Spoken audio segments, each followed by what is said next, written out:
Praise the Lord. இந்த கால வேளையிலும் மறுபடியும் உங்களை சந்திப்பதில் மிக்க மகிழ்ச்சி அடைகிறேன். இந்த நாளிலும் நாம் ஒரு வேத வசனத்தை தியானிப்போம். மத்தேயு 27:60 வசனம். மத்தேயு 27:60. தான் கண்மலையின் மேல் வெட்டியிருந்த தன்னுடைய புதிய கல்லறையிலே அதை வைத்து கல்லறையின் வாசலில் ஒரு பெரிய கல்லை புரட்டி வைத்து போனால், இந்த வேதவசனத்தில் வாசிக்கும் போது ஆண்டவராய் இயேசு கொல்கதாவில் கோர சிலுவையில் அவர் 3 ஆணிகளில் அடித்து கொலை செய்யப்பட்டார். கொலை செய்யப்பட்டதான இயேசு 9ஆம் மணி நேரத்தில், பிதாவே உங்களுடைய கரங்களில் என்னுடைய ஆவியை ஒப்படைக்கிறேன் என்று சொல்லி அவர் ஜீவனை விட்டார். ஜீவனை விட்ட போது 9ஆம் மணி நேரமாக இருந்தது, மாலை வேளையாக இருந்தது. அடுத்த நாள் ஓய்வு நாளாக இருந்தபடினாலே இயேசுடைய அல்லது சிலுவையில் இருக்கிறதான அந்த பிரேதங்கள் சிலுவையில் தொங்கக்கூடாதுன்னு சொல்லி நியாயப்பிரமாணத்தின்படி அதை எடுத்து போடும்படியாக சிலுவையில் தொங்கினுடைய காலெலும்புகளை மறிக்கும்படி அங்கே போர் சேவர்கள் வந்தார்கள். ஆனால் போர் சேவர்கள் வரும்போதே இயேசு ஏற்கனவே மரித்திருந்ததை அவர்கள் கண்டு ஒரு போர் சேவன் இயேசுடைய விலாவில் ஈட்டினால குத்தின போது அங்கே இரத்தமும் தண்ணீரும் வெளியே வந்தது என்று வேதத்தில் வாசிக்கிறோம்.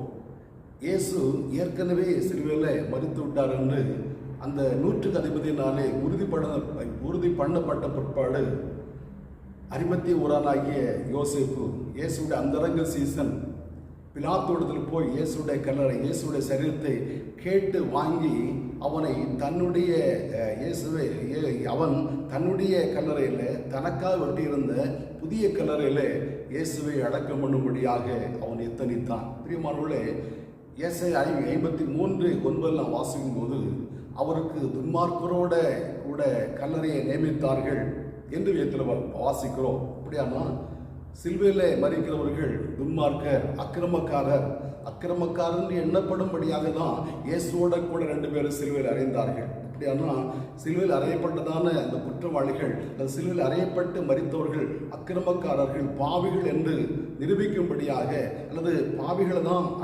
அவிதமாக சிலுவையில் அறைந்து கொலை செய்வார்கள். ஆகையினால் இயேசுக்கும் துன்மார்க்கரோட கூட கல்லறை நியமித்தார்கள். ஆனால் அரிமத்திய ஊரானாகிய யோசேப்பு துன்மார்க்குடைய கல்லறையில் இயேசுடைய சரீரத்தை வைக்காமல் தன்னுடைய கல்லறையில் அடக்கம் பண்ணும்படியாக அவன் தீர்மானித்து பிலாத்தோடத்தில் போய் இயேசுடைய சரீரத்தை கேட்டு வாங்கினான். பொதுவாக யூதருடைய கல்லறை மிக விசேஷமானது. இந்த கல்லறைக்கு முக்கியத்துவம் கொடுப்பார்கள். இந்த கல்லறையை அவர்கள் விசேஷப்படுத்துவார்கள். ஏதோ ஒரு இடத்துல கொண்டு போய் அடக்கம் பண்ண மாட்டார்கள்.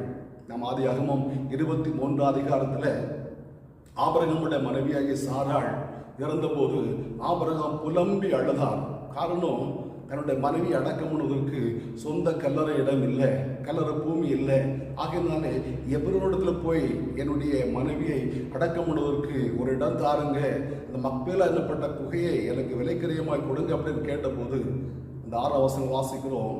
அந்த எப்ரோன் சொல்லுகிறாரு, நீர் எங்கள் நடுவில் மகாபிரபுவாக இருக்கிறீர், ஆகையினாலே எங்களுடைய கல்லறையில், முக்கியமான பிரதானமான கல்லறையில் அடக்கம் பண்ணும் என்று அந்த எப்ரோன் கேட்டபோது ஆபிரகாம் சொல்லுகிறார், கொடுக்க மனமான்தான் அந்த மக்பேலா என்னப்பட்ட குகையை எனக்கு சொந்த கல்லறை பூமியாக இருக்கும்படி தாரும் என்று கேட்டு தன்னுடைய மனைவி இறந்த பிற்பாடு அந்த கல்லறை பூமியை விலைக்கு வாங்கி அங்கே ஆபிரகாம் தன்னுடைய மனைவியை அடக்கம் பண்ணான் என்று வேதத்தில் வாசிக்கிறோம். பாருங்க, அப்போ யூதருடைய கல்லறை மிக மேன்மையானது.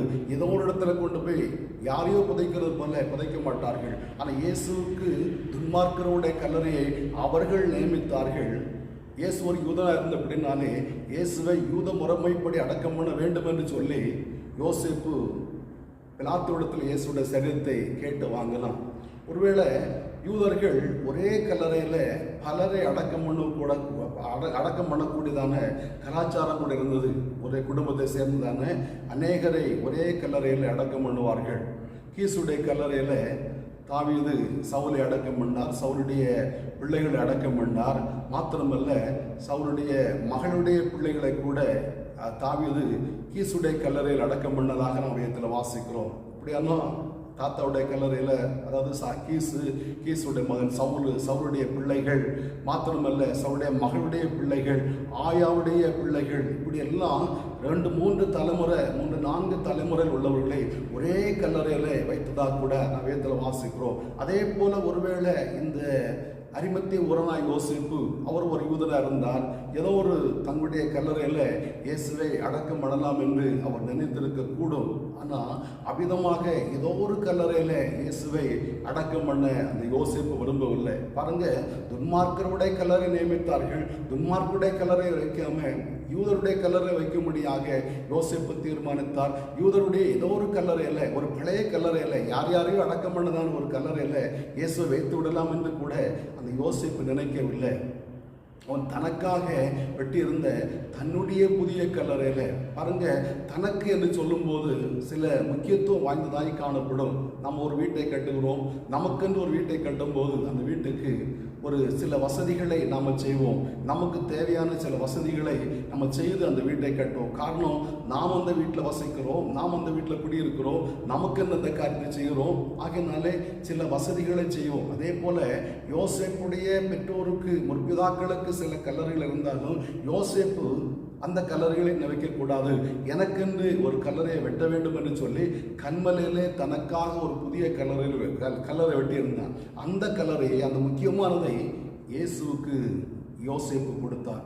பிரியமானவர்களே, அவன் முக்கியமான கல்லறையில், தன்னுடைய கல்லறையில் யோசேப்பு இயேசுவை அடக்கம் பண்ணும்படியாக தீர்மானித்து அந்த கல்லறையில் அடக்கம் பண்ணும்படியாக அவர் விரும்புகிறார்.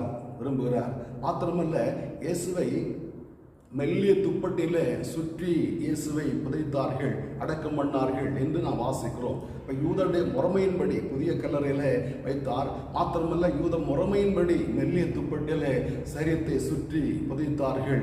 அதை அடக்கம் பண்ணும்படியாக யோசேப்பு தீர்மானித்தான் என்று வாசிக்கிறோம். மாத்திரமல்ல, யோவான் 19 அதிகாரத்தில் வாசிக்கும் போது ஒரு ராத்திரியிலே இயேசுவிடத்தில் வந்ததான அந்த யூத போதகனாகிய நிக்கோதேமும் இயேசுடைய சரீரத்தை இந்த அரிமத்திய ஊரான யோசேப்பு அடக்கம் பண்ணுகிறதை கேள்விப்பட்டு அந்த நிக்கோதேமு என்ன செய்கிறாரு, 100 ராத்தல் வெள்ளை போலம், கரிய போலம் போன்றவைகளை கொண்டு வந்து இயேசுடைய சரீரத்தில் ஒரு பதனமாக கட்டி, அதாவது 100 ராத்தல் சொல்லும்போது ஏறக்குறைய 45 to 46 கிலோ உள்ளதான அந்த வெள்ளை போலம், கரிய போலம் போன்றதான வாசனை திரவியங்களை கொண்டு வந்து மென்மையான துப்பட்டையில் சுற்றி என்று நான் வாசிக்கிறோம்.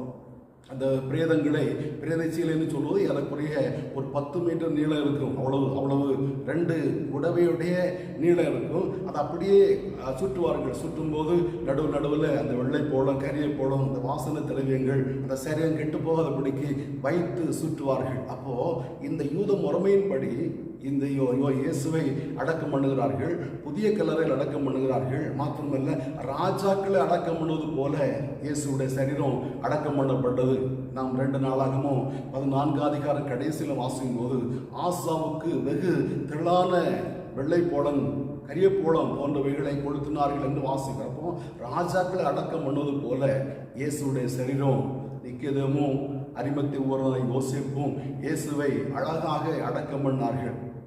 ஏதோ ஒரு இடத்துல அடக்கம் பண்ணுவது போல இல்லை, யாரையோ ஒருவர் அடக்கம் பண்ணுவது போல இல்லை, ஒரு முக்கியத்துவம் கொடுத்து செய்தார்கள். பாருங்க, இயேசுவுக்கு முதலிடம் கொடுத்தார்கள். யோசேப்பு தன்னுடைய கல்லறையை இயேசுவுக்காக திறந்து கொடுத்த போது அந்த கல்லறையில் இயேசுவை வைக்கப்பட்டது. இயேசு அந்த கல்லறை உயிரோடு எழுப்பி போனார். இன்றைக்கு அந்த கல்லறை திறந்ததாய் காணப்படுகிறது. அந்த யோசேப்புடைய கல்லறை பக்கத்தில் எத்தனையோ கல்லறைகள் இன்னும் நாரி போயிருக்கிறது. வெளியே ஒருவேளை வெள்ளையடிக்கப்பட்டிருந்தாலும் உள்ளே மனதுடைய எலும்புகளால் நிறைந்து நாற்றம் எடுக்கிற கல்லறையாய் காணப்படுகிறது. ஆனால் யோசேப்புடைய கல்லறை, யோசேப்பு இயேசு கொடுத்தான அந்த கல்லறை இன்றைக்கு திறந்திருக்கிறது. சுற்றுலா பயணிகள் போய் அதை பார்வையிடுகிறதான ஒரு கல்லறையாய் காணப்படுகிறது. என்னை கேட்கிற அருமையான தேவனுடைய பிள்ளைகளே, நாமும் ஆண்டவர் முக்கியமானதை கொடுக்கும்போது, முதல் தரமானதை கொடுக்கும்போது, சிறப்பானதை கொடுக்கும்போது தேவன் நம்மையும் மேன்மைப்படுத்துகிறவராய் காணப்படுகிறார். இன்றைக்கு நாம் ஆண்டவர் எதை கொடுக்கிறோம்? நமக்கு முக்கியமான சிறப்பான நேரத்தை கொடுக்கிறோமா? அதிகாலை வேளை ஆண்டவர் கொடுக்கிறோமா? நமக்கு ஆண்டவர் கொடுத்ததில் சிறப்பானதை ஆண்டவர் கொடுக்கிறோமா? ஆண்டவரை உண்மையாக துதிக்கிறோமா? உண்மையாக ஆண்டவர் ஆராதிக்கிறோமா? அல்லது கடமைக்காக காரியங்களை செய்து கொண்டிருக்கிறோமா? சிறப்பானதை ஆண்டவர் கொடுப்போம். ஆனால் நம்மை ஆண்டவர் சிறப்பானவர்களாக மாற்றுவார். சிறப்பானதை ஆண்டவர் நமக்கு தரும்போது நம்மை சிறப்புள்ளவர்களாக மற்றவர்களால் போற்றப்படத்தக்கவர்களாக நம்மை மாற்றுவார் என்பதில் எந்த விதமான சந்தேகம் இல்லை. ஆகையினால் இந்த வார்த்தை கேட்கிற நீங்களும் ஆண்டவர் சிறப்பானதை மேன்மையானதை கொடுத்து மேன்மையானவை பெற்றுக்கொள்ள ஆண்டவர் கிருபை தருவாராக. ஜெபிப்போமா. நல்ல பிதாவே, நன்றியோடு துதிக்கிறோம். இந்த காலவேளையிலும் பிதாவே உமக்கு ஸ்தோத்திரம். யோசேப்பு தன்னுடைய கல்லறையை ஆண்டவரை இயேசுப்பா உமக்கு ஆண்டவர் உண்மை அடக்கம் பண்ணுவதற்காக திறந்து கொடுத்தார் என்று விதத்தில் வாசிக்கிறோம். மாத்திரமல்ல, யூதர்களை அடக்கம் பண்ணுகிற விதமாக தம்முடைய சரீரம் ஆண்டவருக்கு வெம்மெல்லிய துப்பட்டினால் சுற்றப்பட்டு அடக்கம் பண்ணப்பட்டது என்று விதத்தில் வாசிக்கிறோம். மாத்திரமல்ல, ராஜாக்கள் அடக்கம் பண்ணுகிற விதமாக வெள்ளைப்போளம் கரியப்போளம் போன்றதான வாசன திரவியங்களை கத்தாவே சரீரத்தில் ஆண்டவரே மக்கு ஸ்தோத்திர பூசப்பட்டு ஆண்டவரை கத்தாவே மக்கு ஸ்தோத்திரைய ராஜாக்களை அடக்கம் பண்ண போது படுவது போல அடக்கம் பண்ணப்பட்ட நாங்கள் விதத்தில் படிக்கிறோம்ப்பா. எசப்பா மக்கு ஸ்தோத்திரைய நாங்களும் சிறப்பானது உங்களுக்கு கொடுத்து கத்தாவேப்பா ஆண்டவரை நாங்கள் மேன்மையும் மகிமையும் பெற்றுக்கொள்ளத்தக்கதாக ஆண்டவரும் இறக்கச்சிகள் ஜெபிக்கிறோம். இந்த வார்த்தையை கேட்ட ஆண்டவர் ஒவ்வொருவரும் கத்தாவே அந்த அனுபவத்தில் மாற்றுவீராக. அவருடைய நாமத்தை மகிமைப்படுத்துங்க. இயேசு மூலம் பிதாவே. ஆமென். ஆமென். ஆண்டவர் உம்மை